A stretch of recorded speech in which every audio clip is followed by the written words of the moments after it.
They're totally surprised, and they're very concerned. Oh, what do I do now? New at 11, caught off guard. Folks in Covington and throughout northern Kentucky say they were not aware of proposed changes to bus routes. Tank initially held a public meeting earlier this month to explain what routes would be consolidated or potentially even eliminated. 9 on your side, Jake Ryle spoke with several leaders in Covington who say they were blindsided by this news. Jake.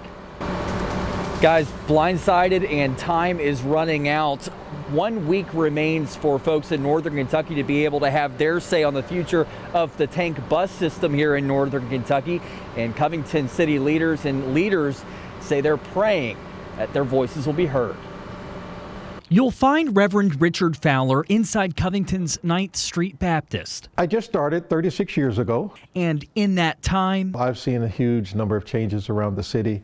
Of course, the downtown area. the latest change brings a slogan to mind. Take the bus, leave the driving to us. Reverend Fowler says Transit Authority of Northern Kentucky bus changes could bring fewer people to the pews. It is something that we're praying about through our prayer services that we have midweek, and what we're sharing with other churches to pray about as well.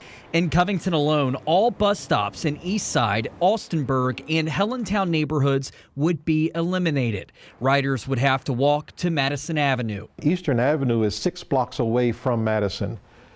That's a big difference from catching the bus in front of your house. The proposal would also eliminate service to Fidelity Investments, Covington's largest employer. If you want to get to NKU or the airport, you'd have to take a connector route or the South Bank shuttle into Cincinnati and then transfer. As for getting to St. Elizabeth Hospital in Edgewood, it would require a transfer, and the route between Independence and Covington would be severed. That's going to affect businesses like restaurants, retail. Tank held 4 public presentations this month, but Fowler said word didn't reach some of those impacted. The communication method isn't reaching the community. Persons who don't have computers aren't getting the word. Reverend Fowler says the proposal has come to a crossroad. He's hoping folks will call or email Tank by the end of the month. The concern is the 31st apparently is a cutoff date. I don't know what's going to happen after the 31st.